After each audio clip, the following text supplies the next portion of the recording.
ఆ జిల్లాలో ముందే స్థానిక ఎన్నికల వాతావరణం కనిపిస్తోంది. హస్తం శ్రేణులంతా ఉత్సాహంతో ఉన్నారట.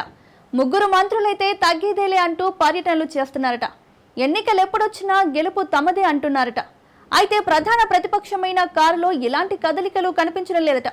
ముగ్గురు మంత్రులు ప్రజల్లో ప్రదక్షిణలు చేస్తుంటే గులాబీ లీడర్లు మాత్రం కుంభకర్ణ నిద్రలో ఉన్నారట. దీంతో జిల్లా అగ్రనేతలపై కార్యకర్తలు ఆగ్రహం వ్యక్తం చేస్తున్నారట. ఇంతకీ ఆ జిల్లా ఏది, అక్కడి పరిస్థితులేంటి? తెలంగాణలో స్థానిక ఎన్నికల జోష్ కనిపిస్తోంది. రాష్ట్ర వ్యాప్తంగా స్థానిక సంస్థల పాలక వర్గాల గడువు ముగిసి 2 ఏళ్లు కావస్తోంది. దీంతో ఎన్నికలు నిర్వహించేందుకు సిద్ధమవుతోంది రేవంత్ సర్కార్. స్థానిక పోరులో మెజార్టీ సీట్లు సాధించేందుకు ఉత్సాహం చూపుతున్నారు హస్తం లీడర్లు. ప్రభుత్వ సంక్షేమ పథకాలైన ఇందిరమ్మ ఇల్లు, సన్నబియ్యం పంపిణీ, రైతు భరోసా లాంటి అనేక సంక్షేమ పథకాల మేళవింపు అంశాలు ఎన్నికల్లో కలిసొచ్చే అవకాశం ఉంది. లోకల్ బాడీ ఎలక్షన్లలో తమకే గెలుపు అవకాశాలు ఉంటాయని కాంగ్రెస్ శ్రేణులు భావిస్తున్నాయి. ఒక్కో స్థానానికి పోటీ చేసేందుకు పదుల సంఖ్యలో ఆశావహులు ఉన్నారు. అయితే ఇదంతా ఒకెత్తైతే అందుకు భిన్నంగా ప్రతిపక్ష బీఆర్ఎస్ నేతలు ఉన్నారట. స్థానిక ఎన్నికల్లో నిలబడాలంటే ఆర్థిక ఇబ్బందులతో పాటు పార్టీ క్యాడర్ కూడా బలంగా లేదన్నట్లు చర్చ జరుగుతున్నట్లు టాక్.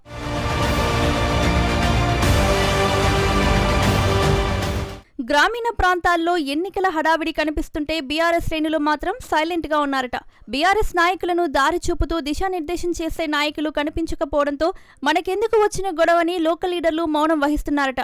జిల్లాలో పార్టీకి ప్రధాన నేతలుగా ఉన్న మాజీ మంత్రి పువ్వాడ అజయ్, మాజీ ఎమ్మెల్యేలు సండ్ర వెంకటవీరయ్య, కందాల ఉపేందర్ తదితర నేతలంతా ఆయా నియోజకవర్గాల్లో ఇప్పటి వరకు ఒక్క సన్నాహక సమావేశం నిర్వహించలేదనేది వాస్తవం. ఎన్నికల సమయం క్రమంగా దగ్గర పడుతున్నా ఇప్పటి వరకు ఆ దిశగా కనీసం ఆలోచన చేయడం లేదన్న విమర్శలు ఆ పార్టీ నుంచే వస్తున్నాయి.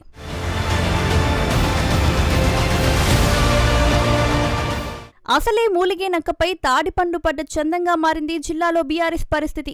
అసెంబ్లీ ఎన్నికల్లో ఘోర ఓటమితో చతికిలపడ్డ ఆ పార్టీకి ఇప్పుడు స్థానిక సంస్థల ఎన్నికలు పెద్ద సవాల్గా మారాయి. కనీసం పోటీ చేసేందుకు పలు గ్రామాల్లో నాయకులు ముందుకు రావడం లేదన్న ఆరోపణలు వస్తున్నాయి. అలాగే అనేక మంది కారు దిగి కాంగ్రెస్ గూటికి వెళ్తున్నారు.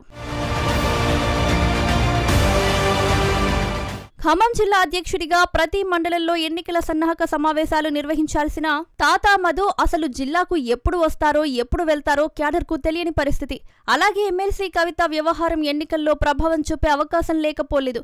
దీంతో అసలు స్థానిక సంస్థల ఎన్నికల్లో బీఆర్ఎస్ పోటీ చేస్తుందా లేదా అనే అనుమానాలు వ్యక్తమవుతున్నాయి. గతంలో జడ్పీ చైర్మన్ పీఠంతో పాటు అత్యధిక ఎంపీటీసీ, సర్పంచ్ స్థానాలను గెలుచుకుంది గులాబీ దళం. కానీ ఇప్పుడు అధికారం కోల్పోవడంతో పూర్తిగా సీన్ రివర్స్ అయిందనే టాక్ నడుస్తుంది. మొదటి నుండి వలస నేతలే కారులో చేరారు. కానీ బలమైన క్యాడర్ ఆ పార్టీకి లేదనేది జగమెరిగిన సత్యం.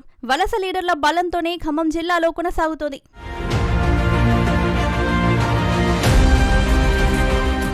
అధికారం కోల్పోవడం, లీడర్లు యాక్టివ్గా లేకపోవడంతో ఖమ్మం బీఆర్ఎస్ కు కష్టాలు తప్పడలేదు. మరి ఇప్పటికైనా లోకల్ ఎన్నికలపై గులాబీ అగ్రనాయకత్వం దృష్టి సారిస్తుందో లేదో చూడాలి.